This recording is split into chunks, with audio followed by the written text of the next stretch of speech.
Michel Wright. And I am Angie Ange. Welcome to the Masterclass. That's what we in today. This is exciting. 202 Creates hit me up and said, Ange, we got to be a part of this Masterclass. And I said, well, who am I, what master am I with? They said, Michel Wright. And I said, oh, this is definitely one I'm here for. I was going to be here the same way, little sis, and shout out to Mayor Muriel Bowser and Director Angie Ange for allowing us to celebrate, support, and educate the district's creatives through 202 Creates. I'm just excited about this, so let's get to it. Yes, I am ready. And, it's funny because you always got to start off with the how did we come to be? But I guess we start off with reading bios. Should I read your bio? Oh, you know what? I mean, if you want. Because my beginner story has you in it. So I will start with the great Michel Wright here, who I have the pleasure of doing this class with. Washington, D.C. She hosts a daily Sirius XM show on the Heart and Soul channel. She's the voice of their classical music channel, one of the best voices I've ever heard on radio, man. Symphony Hall, and hosts various specials for Pandora Music. Michelle is co-host and producer of the popular district cable network show, The 202. Her one-on-one interview with legendary R&B group BBD won an Emmy Award for Outstanding Interview. It was the very first Emmy Award for Washington, D.C.'s Office of Cable Television, Film, Music, and Entertainment. Years of service and commitment to the community. She's received the Capital Cadillac Standard of Living Award, the Women of Prince George's Community Outreach Award, a Media Innovator Award, Billboard Pro and NATOA Award for Excellence. She currently serves on the board of the Peggy Beatrice Foundation, the one, the only, Michel Wright. All right, let me do my curtsy now. Angie Ange, when I tell you about Angie Ange, reading this entire bio, it would take up the majority of our time here, but I'll start a little bit. From a dreamer at Howard University to a voice heard around the country on the nationally syndicated morning hustle. She is, to me, she epitomizes strong Black lead. You see that hashtag trending everywhere. Angie Ange has been there and been that from the moment I met her many, many years ago at a radio station that we were at together.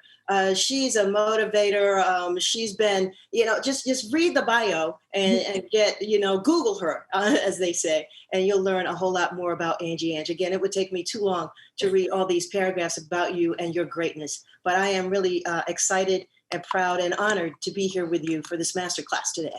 Absolutely. And I know had it not been for you when I first started, I don't know if I would have had the mental toughness to deal in the radio industry without mentors like yourself and DJ Flex and Adimu, who kind of got schooled me up when I was just an intern. But how did you get started? I think this is a question I've never asked you, actually, how you actually got into radio. Well, I was on my way to go to law school, actually. I was studying to take the LSAT, and after undergrad, that was my dad's intent for me, to go to law school. And I was writing for a small newspaper called the Columbia Flyer in Columbia, Maryland. And I remember growing up listening to radio, and of course I listened to my heroes like Donnie Simpson and Melvin Lindsay. However, I never thought that I could be that. I loved radio and loved hearing them, but I thought they just were just the personification of cool in every way. And I thought, well, I'm not that cool. I'm not sure if I could do that. However, when I was writing for this paper in Columbia Flyer, I remember hearing this radio station that was a rebrand of an old radio station, WPGC. And I remember hearing all of the air talent just come on the radio and start talking. And I was used to hearing things so perfect in informatics, call letters and, your spiel and really, really quick. And I actually heard people talking to me. And I hear this guy going, whoa, that song was killer. And that's when it hit me. You know how they say you get your aha when you get your aha? Mm-hmm. I had my aha, hearing this guy named LBD just being crazy on the radio. And I was like, I got to do that. And I've told this story and shared this with students when I taught classes, et cetera. But I started then on a mission to study and learn about radio and the business and figure a way to do what that guy was doing. So I became his phone friend on the request line, and I started learning. And that led to me getting in to come in 3 nights a week, midnight to 5:30 a.m. to learn the operating systems and to learn radio. Wow, that's amazing. Yeah. With the great Albie D. It's me, it's Albie D. That's right. And then your beginnings, my dear. Yeah, I was saying, like, I mean, you listen to the Donnie Simpsons, and for us, it was going to school, listening to Russ Parr. The bus driver would have Russ Parr and Olivia Fox on, and they were just so funny in the morning. But if I drove in a car with my mom, she'd listen to Donnie Simpson or Tom Joyner. So, you know, my radio experience was a combination of hearing It's Your World. Like, it was like this drama that Tom Joyner, yeah. And so I would run to the door as she's getting dressed, because I better not go in that room while she's getting ready for work. But I would go to the door and just to hear It's Your World, because it was just such a funny thing. And then at the end of all the fake drama, Tom Joyner would always come on and be like, dun, dun, dun, and be like, wow. And then he would say something silly and stupid about this show. And then if I got in the car with my mom and we're driving into DC or what have you, it was always Donnie Simpson, you know, and he just had the coolest voice. And so then, like, at home, when I'm doing homework and when I would come home from school, the first thing I would do is turn on the afternoons when I got home to listen to the Fat 4 at 4 with Adimu. I listened to the Fat 4 at 4 with Adimu. And then everything was about Tigger and the Live Squad. So I would bounce back and forth to the stations. And I just knew, like, I could feel myself doing what Tigger was doing. That's the one thing I remember, was thinking, like, anything he said, I would do. Anything he said, I was like, that is me. I thought I was him and he was me almost. And I remember I met him at a high school football game. At High Point High School. He was in this big blue truck broadcasting live, and he comes out and it's like, yo, he's real. And he just looked down, you know, he's like standing on this thing, looks down and just kind of smiles at me. And I was just like, oh my God, Tigger. You know, everybody loved Big Tigger. And, but I always felt that, like, that was me. It was the weirdest thing. Like, I felt like I could do that, but I didn't know it was a real job. So I was much like you. My mother's an attorney, so I wanted to do anything she did. So she went to Howard. I wanted to go to Howard. She was an attorney. I was going to be an attorney. And but when you live with an attorney, the first thing you notice is all they do is read. And I remember asking her, like, when do we get to do the Matlock? Like, when do you do the cases? When I get to argue, you know, when I get to go to court and argue and fight? And she's like, well, most of it is reading. And at that point, I was like, oh, okay, yeah, law is not for me, because I don't like to read that much. Like the way she would read, she read all the time. Right. And I was like, well, no, law is not going to be for me. I wanted to do more talking. And when I found out that radio was something that you could make a living off of, that you could get paid for, I knew that's what I was going to do. So I made that decision by high school that I was going to be on the radio. I was going to be Big Tigger. That was my thing. I'm going to be Big Tigger.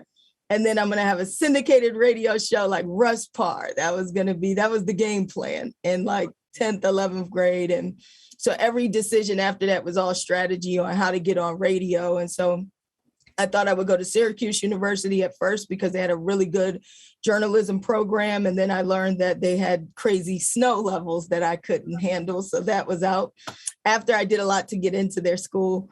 And then there was University of Maryland, which was down the street from where I grew up at. And then there was Howard. And at first I was like, well, I don't want to go to Howard. I felt like being from Prince George's County, everything was so Black. And then growing up, my parents are from DC, my grandparents in DC. So I was told that I just had some weird assumption that like going to a Black school didn't make sense if you're from a Black area, because it wasn't realistic. That I was convinced that I needed to be around white people so I can learn how to work in this white world that I'm going to be living in, which is ridiculous because then I end up working for a Black company. But, I went to a Black school, Black company from a Black area. So yeah, it was a warped sense of like, reality, I think, just making up stuff that wasn't really true. And But it's all good that you knew early I what you knew wanted to early, do. yeah. Knew And at early. first, when I went to Duke Ellington Performing Arts High School. So I went from, I kept changing my mind about what I was going to do. I was going to go to Broadway. I was a musician. I played in bands. I wrote music. I performed. I went on the road for a while. So I was going to do that, and I did all over. And then, what's amazing is how our worlds collide and how all these dots connected, because I talked about LBD and PGC, and you talked about Donnie, and we've both gotten to work with these people. And Big Tigger, one of the ways that he got on was being immensely creative, that LBD would put him on the spot. Because Tigger, he's just so gifted in so many ways, and he can rhyme, he can just like off the top. And LBD would say, okay, these are the things that are going on at the station. I need you within this 60-second window, rhyme everything that's going on in the station on the spot. Tigger would do that. I mean, so it was clear, it was evident from the beginning for a lot of us that Big Tigger's a star and he needs to be on the radio. And that's kind of his beginnings as well. Yeah. And it's amazing how it all connects, because eventually, as I was interning, he came back. And after Adimu, I started under Adimu, and that was amazing. And Adimu was the professional. He was like the ultimate professional. Right. So he was so smart and so smooth with how he operated within the industry. Yes. And then he brought me to Flex, who was the master of the game. He was my sensei. Yeah, that's right. He was the Mr. Miyagi. So he had me with the wax on, wax off. Ever since, Yeah. So he really showed me that, like, it's not even the talent, it really was a game. And that was what's really frustrating, especially as a woman trying to play a game that these men are playing. Yeah. And the lack of, respect. Either you got to try to be one of them, and if you can't be one of them and you're yourself, then it's like the misunderstanding of everything. And I remember, like, I would get to points where I'd be crying and stuff, and Flex would always be like, you got to toughen up, you got leather, you got he said your skin is too soft, you got to tighten up. I was like, I'm just trying to win. Like, I'm just trying to do everything I can. And like, everyone was playing this game. Everything was about playing a game. And you're thinking, why do I have to play a game? Like, why can't it just be off the merit of I'm talented, I love what I do? Like, and then there was you, and you were the most peaceful person in the place, who it wasn't about the game. It was just about like telling me to kind of keep going, like that you can do that you can do this. And I think that meant a lot, especially because I was always around men, minus you and Rain, essentially. And Rain was trying to navigate that space as well. So there was only but so much she could do too. And then there was you, who kind of had that piece, like, like ain't nothing they can do to stop what you got going on. Like, you're about to get wherever you're supposed to get. And that really meant a lot in a time where it just felt like one wrong move and you're out of the whole game and you don't even know what you did. Exactly. And it was clear that as women, we need each other. And noticing and realizing you were taught by some of the OGs and the males in a different way than I was protected and taught. Shout out to people like Big Tigger, that he always looked out for me along the way. I mean, we both went to the University of Maryland. I think he knew he wanted to be in entertainment then. But, again, I was on that academic path for a while. But Big Tigger, every time he got put on, I just got to give him love. He would put me on.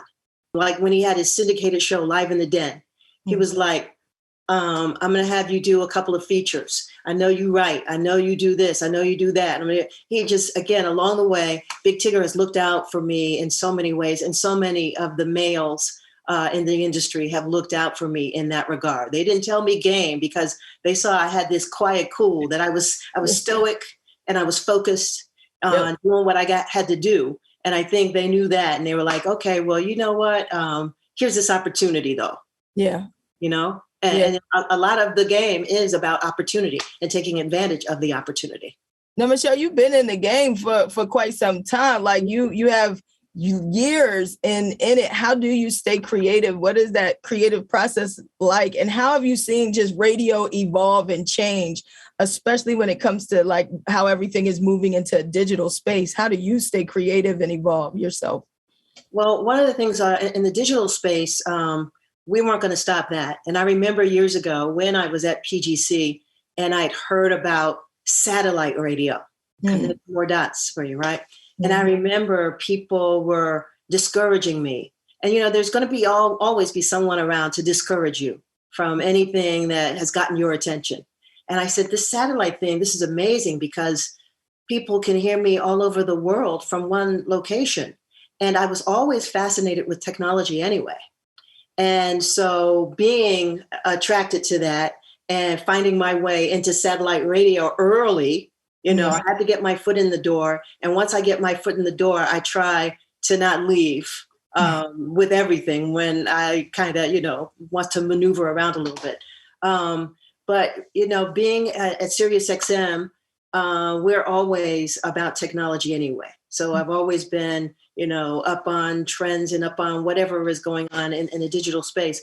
But being in this game for so long, the transitions, one of the biggest thing is that personalities, to me, have less and less of an opportunity to be personalities and to garner control and to really kind of, take their audience with them wherever they go. There was a time that when you move, they'd move.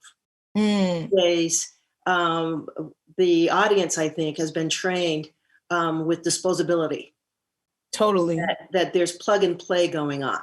Yeah. Because I remember a time in the beginning of radio where I could decide some of the music I would play on my show. I could decide.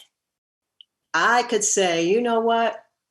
Oh my goodness. There's this group called Das Effects and the song is so good. Let me play that. All right, try it. Or, it was different. Now, Michelle, one of the big things I know, this is when I know people don't know radio, is when they're asking you to play their song or play this song or play that song. Lord, a lot of people don't know, for those who aren't in the industry, like as talent, we don't have control. I've never known that feeling of being able to just pick a record and play it. In my career, it's always been controlled by our program directors. And so they're the ones who put the music together every day. When you come up to me and say, why do y'all play the same 5 songs every day, all day? It's not me. I'm not playing any of that. Well, I am, but it's programmed from the program director. So to your point, like I always thought that was amazing. When I did overnights, which was like 2 a.m. to 6 a.m. shift, which is right before Donnie Simpson, I would watch Donnie come in and he'd look at the playlist, for the day or the morning and be like, nope, not playing that, not playing that, not playing. And he'll be like, put that Stevie Wonder on. And it would just be like, you can do that. But he could do that. But no one else, you better not mess with or manipulate the music, right? And it's all about playing the hits, just playing the hits. Exactly. And don't get me wrong, I could never do it to the extent that Donnie Simpson did. But, in the early 90s, that was an era where program directors, programmers understood that your taste was part of your personality.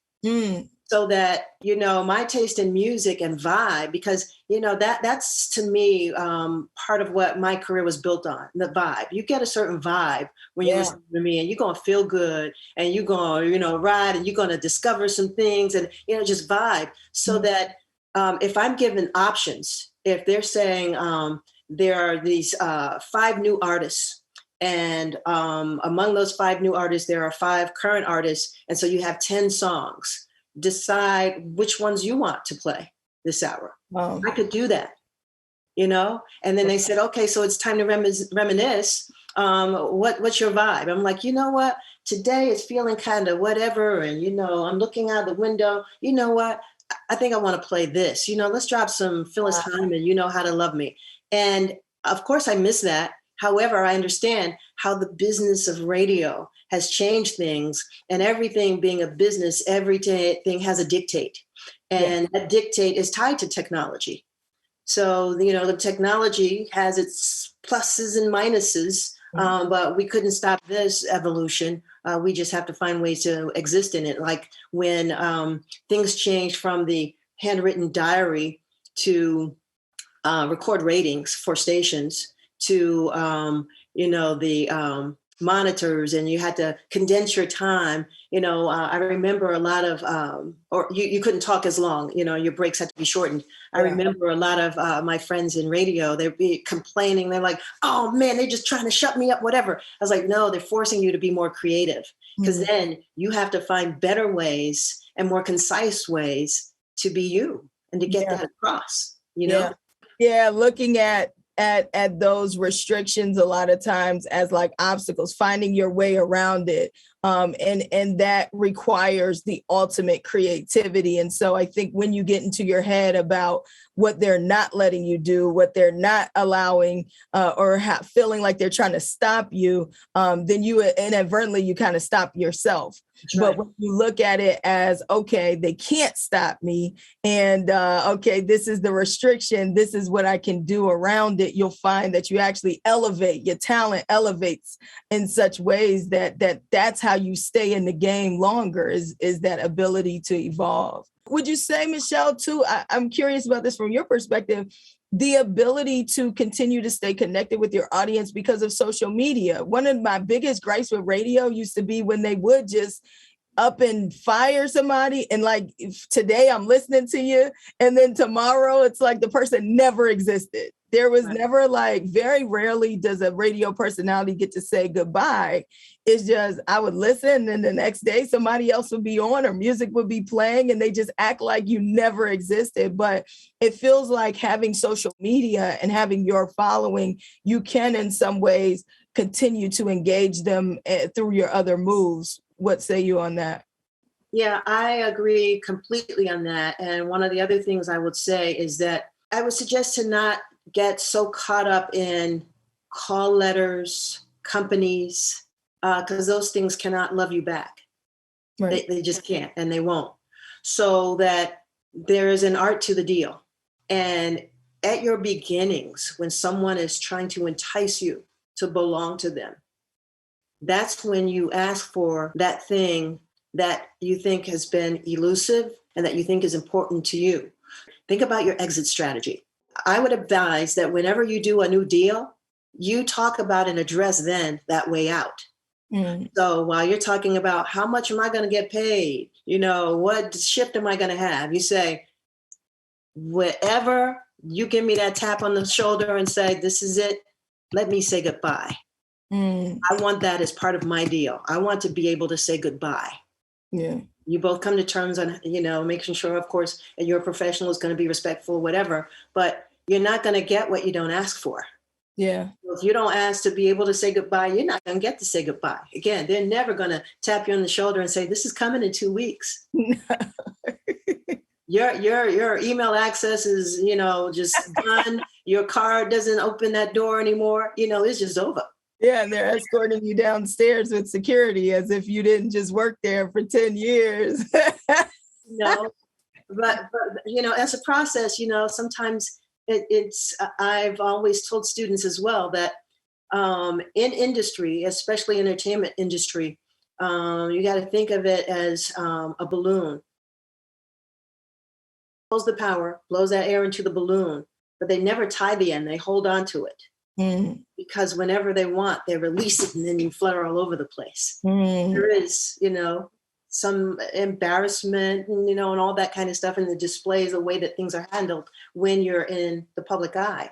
Yeah. But that's the game. That's the game.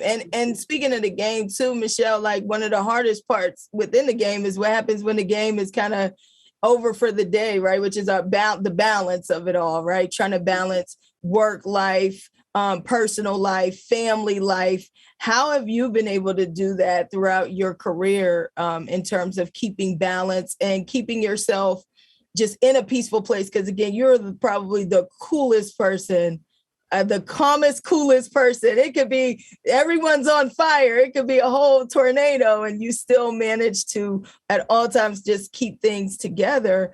How do you do that? How do you keep your mental health in a good space in an industry where like things are always just ever changing and control is usually the name of the game with management and all these other things? How do you balance it all? Well, I try to remind myself that this doesn't belong to me. So whatever shift I get, whatever job, it's not mine. It's something I get to do on a temporary basis. And then I also, from an early age, I knew to listen to myself. It's like when you eat the wrong thing and you get sick, that's your body taking care of itself saying, ooh, I had to get this stuff out of your system. So I pay attention to my needs and have always. And I think that's what you should do in any industry. You pay attention to those times where you're feeling like, ooh, I'm kind of edgy. Ooh, I snapped at, my colleague. Ooh, you know what? It's time for me to take a break. And then you take it. And you remember that you don't owe anyone an explanation. You can't know what's in my head unless I tell you. So you keep things to yourself and you just remember where you work is where you work. And your family is everything. And your family understands that they may not get the majority of their time, but you are darn sure give them some of your time. You find ways, because sometimes, there'll be things that take up the majority of your time and sometimes they'll be less. And then those scales will tip, and go back and forth. So you just find your way by listening to yourself. How do you do it? How do you balance?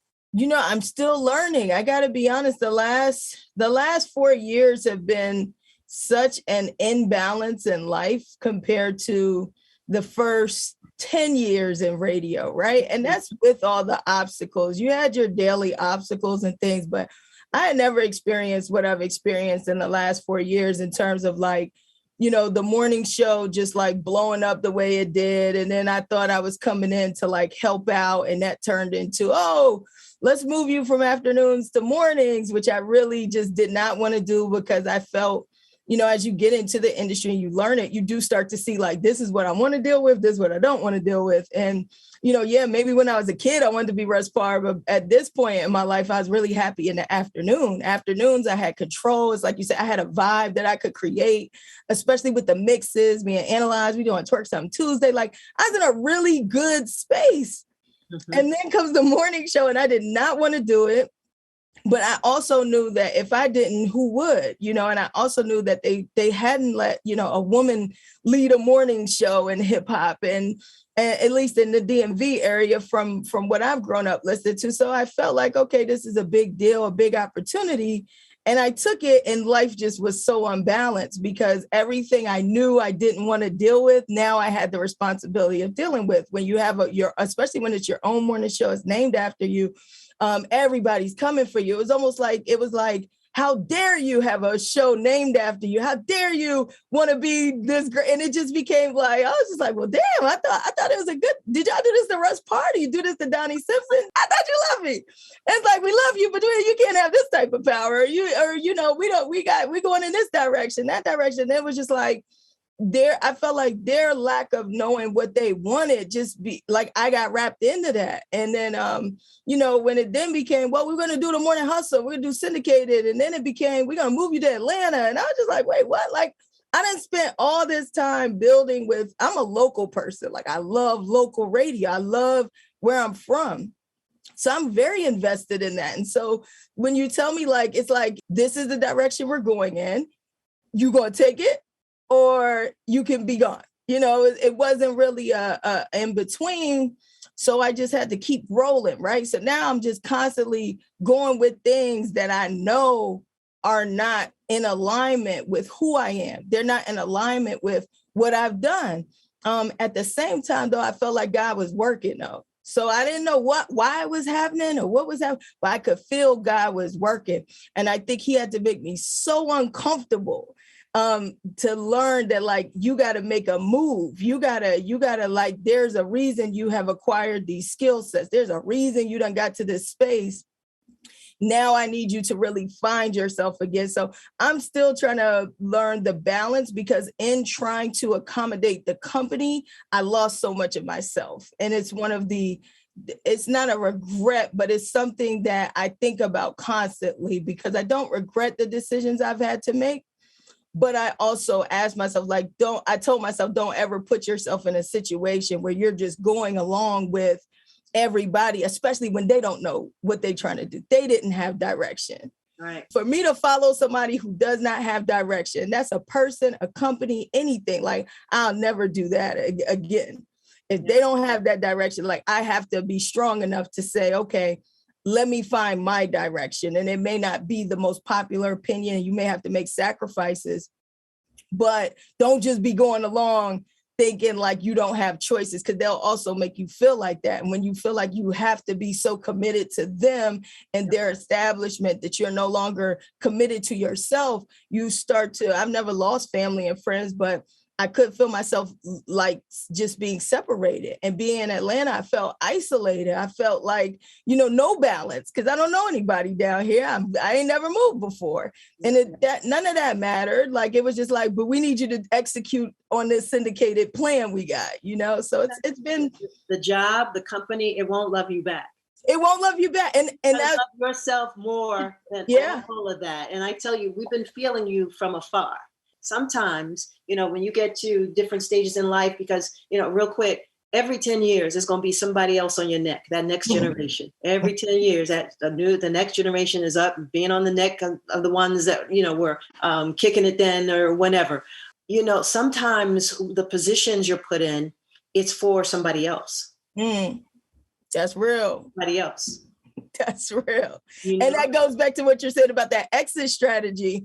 And that was some great advice I got from one of my women leader mentors. She was just like, know your exit strategy. Like, okay, if this is where you at and you don't have a lot of time to make a decision, right. She was like, and this may not be something you want to do long term. She was just like, know your exit strategy. And that helped me to be more strategic, even though I was going through like this whirlwind of like, again, everything just happened back to back to back. And then what they do is they put the pressure on you. So they say, right. You decided you got to move to Atlanta in 2 weeks. You good? And you're like, wait. Yeah. And they're like, we're going to go head down there, find you an apartment, pick it out, move your whole life. You're good, right? You okay? Because if you're not, we'll try to figure it out, but no guarantees, because this is what we're doing. And it was just like, dang, but that's when she told me to know my exit strategy, it did help me to say, okay, let me step back. And it goes back to playing the game. Let me figure out like how I'm going to use this to my benefit. And the biggest part of it was, how do we financially make sure that we're good? Because ultimately, when this is your livelihood, there also isn't like it's not that easy to just walk away and say, forget this because it's not going the way I want it to go. So that kind of transitions us into financial literacy. I know you're really into it. Oh, yeah, you too. What type of, I love financial literacy stuff. What type of things have you been able to learn throughout your journey? Just, because radio can be extremely lucrative. And then, like you said, 1 minute you could be at the height of it financially and then see some financial lows. So talk to us a little bit about your financial literacy journey. Well, I've seen so much, I've been around multimillionaires, and I've been around people that, are barely making it on minimum wage. Of course, we develop relationships with celebrities, and we see lifestyle, and we get to live a bit of that lifestyle. You're right. Radio has given us a lot, and we've gotten to see opulence and luxury, and I really didn't look at it as seeing money, though, and seeing the opportunity to create and develop a pattern of money and creation of resources and assets to be able to share, which is important to me, until we'll never forget this. Donnie Simpson, who was one of my first close friends that was a millionaire. He mentored me too. And I remember just being able to hang out at his house and being like, wow, this is Donnie Simpson, I'm here. But I remember Donnie, he used to do these things when he left KYS and he came over to WPGC. And he used to share his world with us, hoping we would get it. He wasn't really going to beat you over the head with it or say, you got to do this, you got to do this. He was like, I'm just going to expose you to some things. Mm-hmm. And I remember Donnie used to do things like talk about stocks, whereas everybody else was talking about, oh, we're going to beat you at the club and we're going to get our cash and we're going to put it in the shoebox and whatever. Donnie was like, yeah, there are these stocks and I buy, a certain number of shares of stocks per year. And, I'm friends with the president of Bank of America, whatever. And he had this guy come in, and anybody who wanted to, we could sit in and just learn about finances in that world. And this guy talked to us about stocks and everything.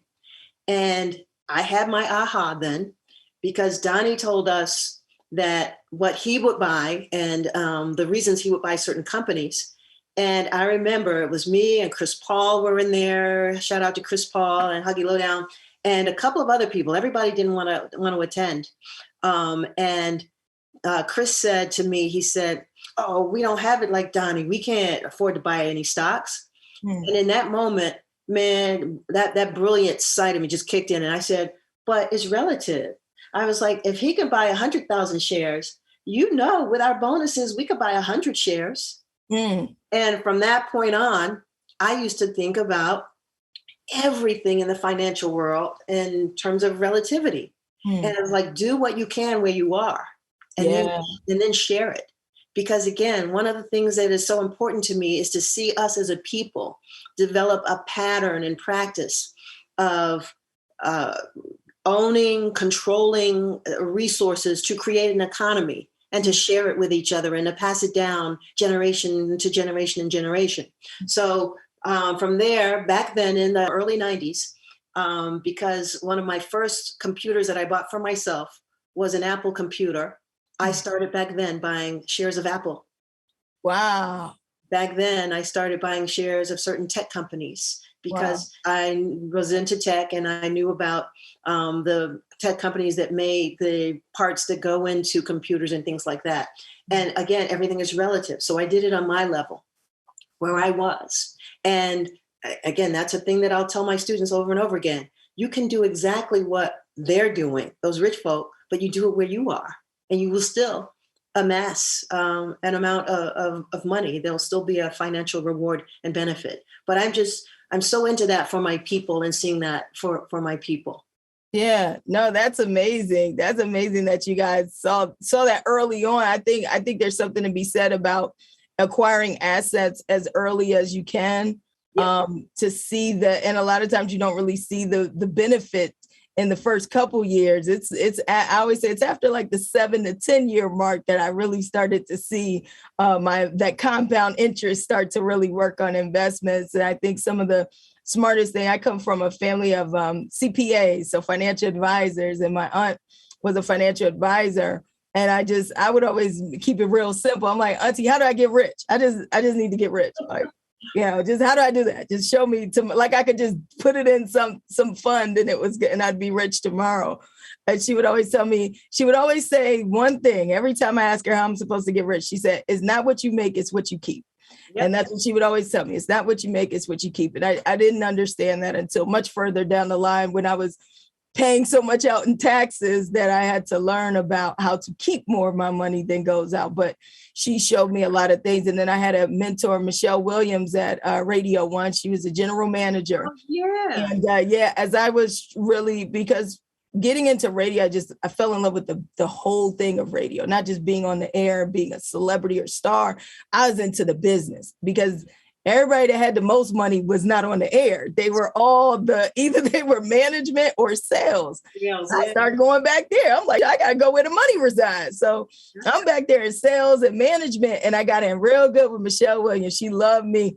And we was talking about stocks. And this was before the recession. This is like 2007, right on the brink of the recession. And she would be like, every day, get the paper and look at the stocks. And this is when the stocks were literally in the paper. And I would always look at Radio One, which was like 8 cents at one point, like 8 cents when it was really down. And I would look at the companies and look at the prices. And I remember she would tell me the story about BlackBerry. And she said, we all got that one stock that got away. And so her stock was always BlackBerry. And she would tell me the story how in the beginning at Radio One, they gave everybody these BlackBerries. This was before the BlackBerry starts popping. And she's like, we didn't think we needed a BlackBerry. Nobody wants to email on the phone and that type of thing. So she didn't invest in it. Well, of course, at that point, BlackBerry had become it was the iPhone before the iPhone, right? Everybody had a BlackBerry Pit. And so she literally watched that stock like jump to the moon, but she didn't get in on it. And so she would keep it like in her drawer where she would just remind herself, like, don't let those things get away. It's kind of like you said, when you know something about it or you see that it's going in a certain direction, go ahead and start wherever you're at. Doesn't have to be that you get so much of it, just get something and get the ball moving. So yeah, I mean, there are so many assets I've acquired in my 20s that at 37, I now am able, it has given me a level of freedom and the ability to make more choices and have more options. Because the first house I bought, I was 23.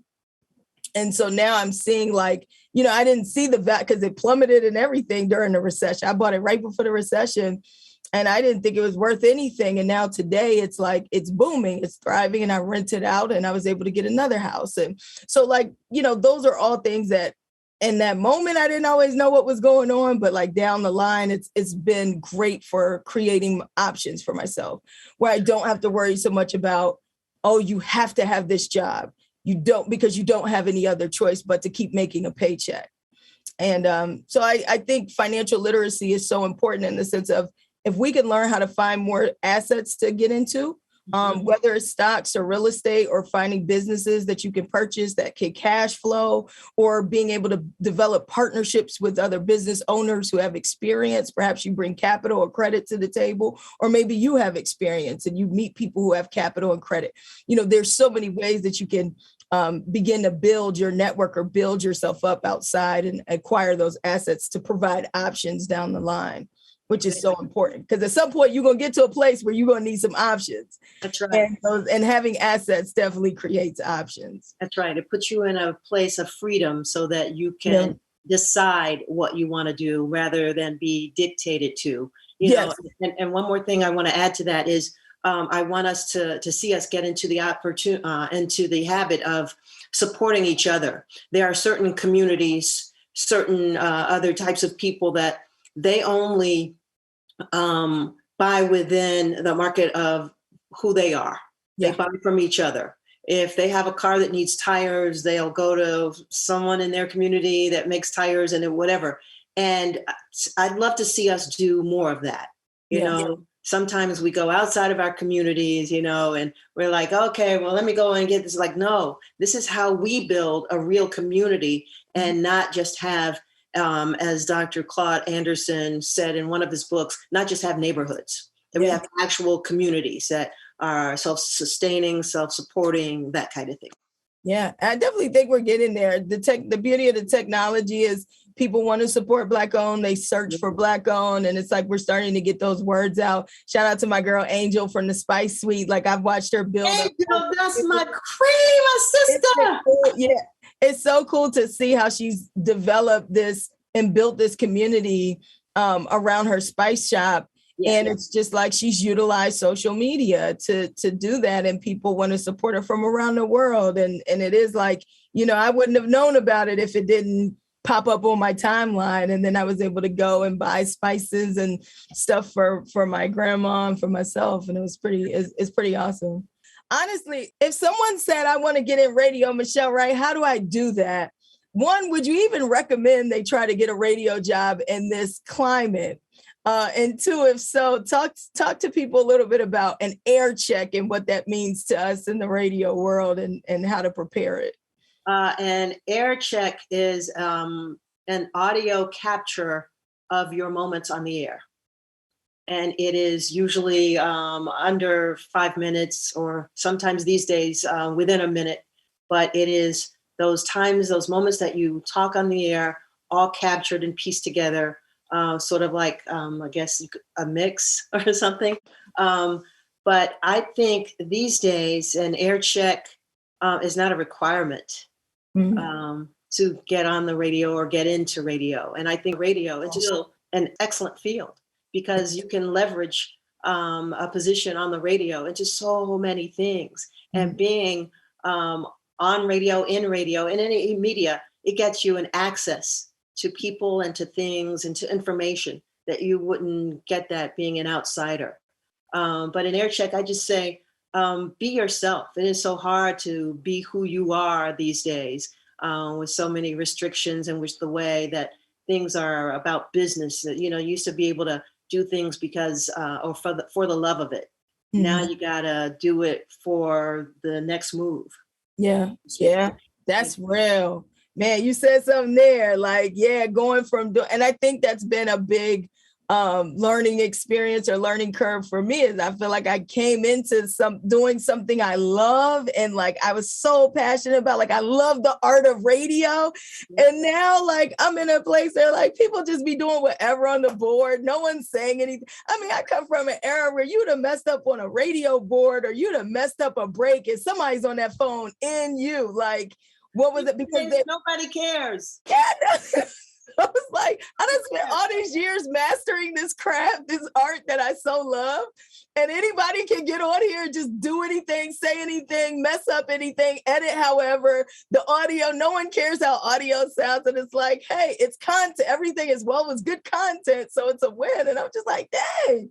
All those kind of old things and ways we were taught, a lot of those are out the window. You can't have a conversation with the newer, real youngins about quality, about passion, about the art of it, because they don't care and it doesn't matter anymore. And what they hear is like, that doesn't matter. They're notice that you were sharp, you were concise, that you got out, and that you were witty or whatever. They're not going to notice. They're like, did you go viral? Is it on the Shade Room? Did you get on Baller Alert? And I'm like, that's the win. That's how I know I won. Like that is what means success, is that I got on that Shade Room and I'm getting fried. Yes. And I'm like, wow. But that told me like, okay, you're getting to a point where you're going to have to transition. Yeah. And I don't know if you ever thought about management, Michelle, but I know at one point I got into a program here at Radio One, which is an incredible program for managers. Yeah. And they gave me an exception. I wasn't a manager, but like I was like the team leader. So, I was kind of like in that space, I think, to kind of I think they felt like I could do management or whatnot. And so I got into the program, incredible program about how to be just a good manager, a good leader. A manager is like a coach, essentially. And you're there to really guide and support your team through setbacks, guide and support your team in their careers and whatnot. And, I just remember thinking like, man, this is really cool. I like the idea of being like a coach. In a lot of ways, because I didn't really care so much about this idea of being the talking head or trying to go viral on the Shade Room. Like I more so cared about like maintaining the quality and the ethic of talent and increasing our value in a way where like we can continue to capitalize. So have you ever thought about management? And if so, like, what does that look like? What's good and bad in management for you? Well, in terms of being a manager with a company, I've explored that route a couple of times, and certain aspects of it were just unappetizing for me. Yeah. Like you said earlier, the radio business, I mean, it is a game. And being a manager, there's a type of gaming that goes on and that has to go on that I just don't personally want any parts of. Gotcha. I am more inclined to just care for my people in a certain way and let you know what, I'm not going to go along with this. And so rather than not going along with it and bucking the system, I shouldn't go in that area, because again, there's certain things, how managers, they'll operate. They're like, they're void of compassion, void of, just every kind of feeling like, well, this is the way it works and this is how it does. I don't care that, mama just died, this happened, whatever, this has got to be done. And that part of those things with management is not good for me. So I love coaching and I love teaching, the two things that I still do and always have done. So that's more of it for me. Yeah. How do you kind of manage your managers? I think this is an important lesson for anybody watching in whatever field you're in, because, with radio, the people come and go from talent to management as well. So I'm sure you've had many a program director, many different types of managers. How do you navigate, or how have you dealt with your management and managed your management? What would you say to that? Well, I have to just pay attention to the cues they give me, because you're right, things change. And when one management team is the team that you came in under, if that management team changes, things could change for you. Totally. So you just got to keep your eyes and ears open and, be aware of things. and understand and recognize. And, people have different styles. I know the particular styles that I'm, more amenable to, and the styles that I'm not crazy about. So, you just do what you have to do and stay out of the way. But, the beauty about how I am able to do what I still do to this day is that we kind of manage ourselves. Yep. So I appreciate that. And what would you like to see change in the media entertainment industry? How can the media be more supportive of talent and, of upcoming talent as well? I think it's the individual's responsibility.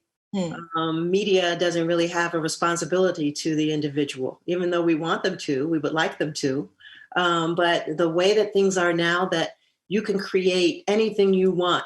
You don't have to wait on anyone to allow you to do something. You want to create a show, you go ahead and start on YouTube. You want to talk to someone, kick off a podcast. There are tools, free tools, so that anyone can do that at any time. So I see people doing it for themselves, and that is the way the world works. Nobody's going to come along and rescue you. If someone does happen to, give you an opportunity or lend a helping hand, that's wonderful. And, it's great that we do that for each other, but you got to do it for yourself. You cannot expect media or rely on media to do it for you. Yeah, no, I agree. I've always felt like technology is the great equalizer right now, whether it's wealth, opportunity, technology is the equalizer. And kudos to you for always being on the forefront of interest in terms of technology and delving into it and staying on top of it. Like you said, like you're one of the first people I know that was doing like Sirius XM when, it wasn't what it is today. And you've grown in that. And so, I think the technology space, that if you focus on the technology behind whatever it is you're doing, whether it's music, whether it's radio, production, if you really focus on, again, finding those tools and getting yourself started, you really don't need anybody or anything. You just got to have a desire and get started and be able to try to ride out consistently. That's the goal too, is the consistency of it. I can't tell you how many podcasts I've produced where everybody's always excited. They're excited to be on this microphone and be a talking head and do what they just watched on Instagram. But I always tell people, I'll give you 10 episodes because I'll produce and create podcasts and help with development and stuff. And I'll do consulting on them and whatnot. And I say, I'm with you for 10 episodes. If you still want to do it after 10, all right. But most people, by episode 7, they're over it. Right. Sooner. Or sooner. I'm surprised when they get to episode 7, and usually by episode 8, 9, 10, we're barely in the game, because again, a lot of things look great on Instagram and you see the success, but you don't realize a lot of people who are so successful right now have been for years doing that. Joe Rogan, which is a name I hear all the time in podcasting, right? Everyone talks about Joe Rogan. People don't realize Joe Rogan was doing that Joe Rogan podcast before podcasting was what it is today. And so when you start and you stay consistent, it's about riding it out until it does get to where you can envision it being. But let me tell you a huge example of that, who took advantage of social media, stayed with it. I remember from my friend, Pierre Johnson, maybe. Pierre Johnson. I remember Pierre Johnson went to her house to have his first tomato sandwich. Tabitha Brown has been consistent and stayed on her darn journey, and look at where she is now. I mean, Tabitha owns the world pretty much. Another example is a young lady from the DMV area named Alex L. And I remember Alex L. I started talking to her. She was just getting started, and her little daughter, Charlie, I think was like a baby when I first met Alex. And she had such a passion for wanting to share how she had healed herself and positive affirmation and wanting to do programs for young women and all this. She had these, she just had things that she was doing. And next thing you know, she translated that into books, and she has this massive following on on social media that allows her to tour the world and just being authentically who she is. And it's just amazing to see, you know, you have people every day building their brands from scratch. And I think as long as it's authentic to you, there's like no heights. Like forget having to be on the radio, forget having to have a hit. So many artists come to me talking about how do I get my song on the radio? I'm just thinking, yo, if you would just focus on building your network, building your group, be big in your neighborhood, be big in your community, and then see where that goes. I watched Chance the Rapper before he ever had a hit sell out the Fillmore. And I'm like, how are these artists selling out venues with no radio records? But that's where we're at now. So it's amazing what you can do if you focus authentically on creating for you and the people that will understand and relate to you, because it's only a matter of time if you're consistent. I've been investing heavily just into those tech platforms. Like I have a platform called Amped, AMPD, which is doing really, really well. It's only like 2 years old. And that came to me from like one of my producers who just came and he said, yo, I got an idea, but I need your support on it. Cause he knew he couldn't just go up to artists and ask them to perform for us, you know? So I became his partner on it, Zeppelin Tillman. I love Zepp. Yeah, and we started building off of his idea, and I went and I would get the artists and I would reach out to all my record label people for help. And I would, you know, a lot of artists, they gonna want me to mess with them anyway. So I would go to them and ask them to come do our platform. And in less than 3 years, what it's done, we now have a hub in Atlanta and DC. And we're getting so many artists and we're so connected. And I deliberately did not put my name or my image or anything behind it because I didn't want people to look at it as a radio thing or an Angie Ange thing. And that's a big thing I've been doing as of late is I'm behind a lot of platforms. You never know, but because I try to support the entrepreneurs, the visionaries. Like I just think they're so amazing and they've got the energy that I no longer have.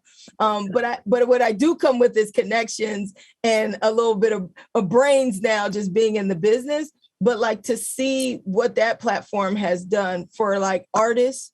In terms of getting them recognition, in terms of reigniting their careers. A lot of them had like, you know, they weren't creating anything. And then they did Amped and it would get like millions of views. And they're like, dang, I got to get back on it. And it would reignite their career. You know, it would get them going. And just to see that, I'm like, man, this technology, it's got power. You know, we can really create and not have to rely on any major backing. And then eventually the major backing does come, you know? Exactly, which leads me to a question I want to just throw in here. People ask me this all the time. Do you think that artists need radio any longer? No, not at all. It depends. And it really, to me, I always say, what you want to be? You want to be U Street Music Hall? You want to be the Fillmore? You want Verizon Center? Like, where are we going? Or Capitol, what is it? Capitol Arena, what have you. And that's kind of how I equate it is there are many people, if you go back to the idea that it's not what you make, it's what you keep. It's not always about having all like the same type of platform as a Beyonce, right? If you know what you're doing with your platform, your U Street Music Hall platform or your Fillmore platform, you can make so much out of it, you know? It's almost like each fan, how much is each fan willing to spend on you per person? And the beauty is there's so many ways to do that, right? Whether it's a concert ticket, a stream, merch, you know, there's so many ways now for you to be successful.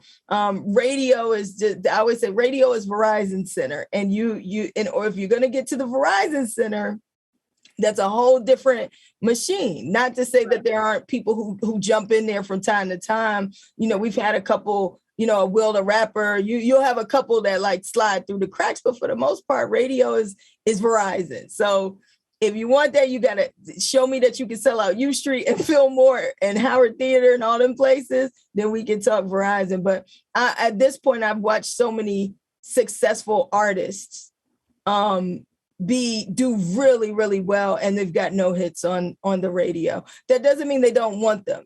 Yeah, radio still is again, it's the powerhouse. It changes the whole game, right? Shy Glizzy, I remember seeing Shy Glizzy, you know, radio, it's cool. Radio's cool.